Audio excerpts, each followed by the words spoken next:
All right, guys, we have the last of the reading for this chapter, 509 to 511. Hopefully you guys are continuing to review and looking over the stuff. I just want to talk a little bit more about entertainment during the Depression and talk about Herbert Hoover, our Republican president during this time, and talk a little bit about what he tries to do in response. Movies and radio stay on the top for entertainment. Shirley Temple and Mickey Mouse are the two most biggest money makers. Shirley Temple is just this little girl that everyone loves and can't resist, and so they go and buy tons of movie tickets, and she makes 20 films, something like that, during the Depression. And most of the films are during the Depression. When she was later as a teenager, less. And then yes, the mouse that was created by Mr. Disney will become a big moneymaker as well for many a person who's trying to just forget about all the stuff that's going on with the Depression. There are some changes in baseball. The Negro League is created to allow for black players to actually have the right to play the game. They weren't allowed to play on white teams, so they're allowed now to form their own all-black teams and play. Night games are going to become popular when lighting is added to allow for audiences and players to see.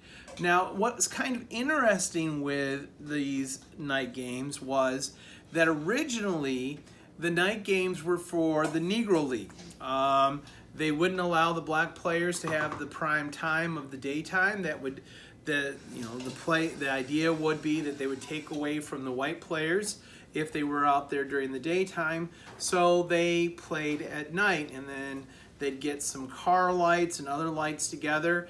The weird and strange thing was that the white players started thinking that's kind of cool to play a ball game at night, and so this is when the stadiums start adding the lighting for baseball. Many people will read inexpensive and simple writings. Comic books by the 1930s will be the thing, especially if you're a kid, as well as still comics and newspapers. Remember, under yellow journalism, they still had that yellow section of the newspaper that included comics as well. Reader's Digest becomes very popular. It also kind of sets a standard as to the reading level of the American people. For the longest time, it was 8th grade.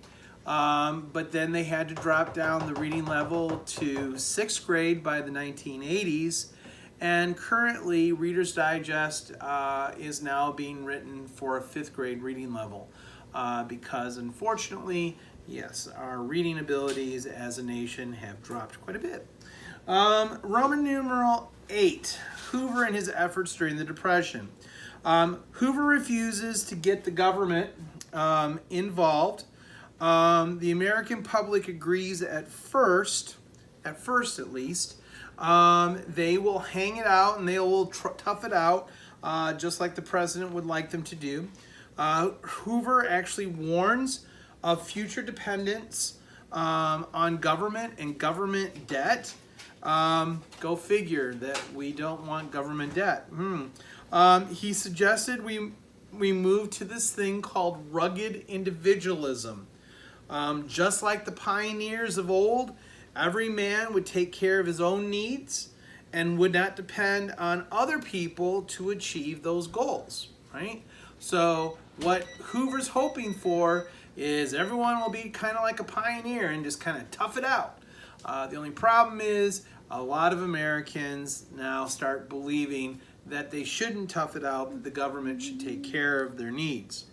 Hoover tries to encourage business leaders to maintain their wages and employment, but once again, that makes really no sense to have workers with no jobs for them to work, or to give workers wages that they can't pay any longer because no one's buying anything. So, so that one doesn't work out so well for him. Letter D. The Agriculture Marketing Act in 1929, under this program, the government buys surplus grain. Okay, so here it is. Remember, Mr. Coolidge said, not doing it, but Mr. Hoover will. The problem is, you guys probably figured this out before I even say this. The farmers then start producing more crops and produce more surplus, which of course they believe the government should also purchase that surplus. So in other words, really what the farmer is saying is, why doesn't the government just pay me rather than me try to sell the product that I make? And so I can make a ton of money off the government. That's not working. Letter E, the biggest problem for Hoover is the bonus army.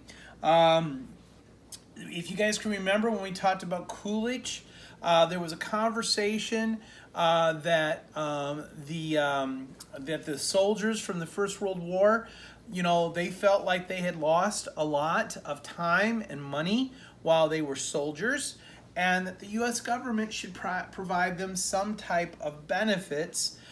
In your textbook, you'll find out what the benefits worked out to be. It's about $1,000. Give or take. Some would get less, some would get more. But remember, Calvin Coolidge vetoed that and said, But then Congress came back and said, okay, we'll do it in 1945. All right, I want you guys to do some simple math here. So 1945, 45 from, we'll say 1920. That's 25 years. So that means that all these vets, when they're going to get their bonus back when Coolidge was around, if you have 25 years and say the average guy was 20 when he served in the First World War, that would make the guy 45. Go figure, 45. Guess what 45 is? That was in 1900, that was the average age when people died. Why would the government push this payment out to 1945? Well, they were hopeful that a lot of these vets would be dead before they would receive the $1,000 bonus. So, they know that, yeah, we'll do that. The only problem was, here comes the Depression. The vets want that $1,000 now. They don't want to wait until 1945 to get it. So, these are World War I vets. They're still wanting their bonus early now. Congress had determined that the complete pension would not be available until 1945, when many of them would have died already. After the bill fails in the Senate, most of the vets pack up and go back to their house. But some vets stay. About a few thousand decide, nope, we're going to stay. But on top of this, what makes this such a horrible event coming up here is a lot of them had also brought their wives and kids with them. They build some shanty towns outside of the White House, so not too far away from where you've been seeing all these protests against the White House. There was a shanty town not too far away from the park that hopefully we'll see next school year when we go to D.C. There is concerns by the president that the crowd might get unruly. He doesn't like the fact that all these folks are sitting there literally right across from the White House. So he decides he's going to send the police in and tell these folks that if they're going to stay, they need to stay further away, and that's not going to work. 2 marchers are killed by the police accidentally, and then 2 cops are then killed when the rest of the vets see these 2 vets killed. And the police then send a lot of force then to move these marchers out of their camp. Well, they move, but they only move a little bit down the road, and then they start camping again. And so this is where things are going to get crazy. We're going to finish that up tomorrow. It's only going to take about 2 seconds for me to do that.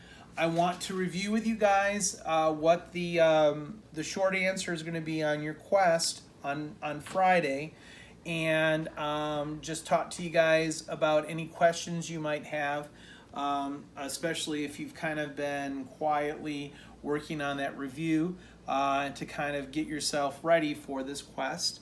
And so we'll do that then tomorrow. I will. What I'll probably do is I'll send you guys a quick request for Thursday. If you can jump in on the Zoom, that's great.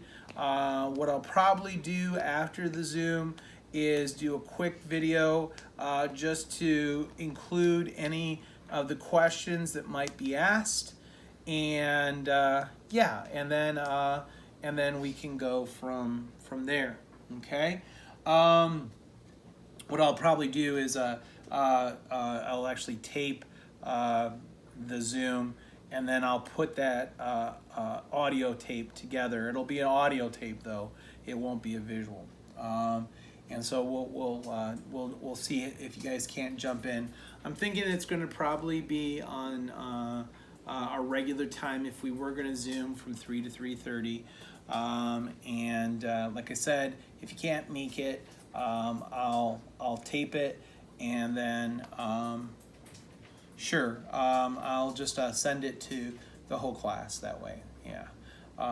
So yeah, we'll do it that way. All right. All right. Page 509 to 511 is what you guys need to read.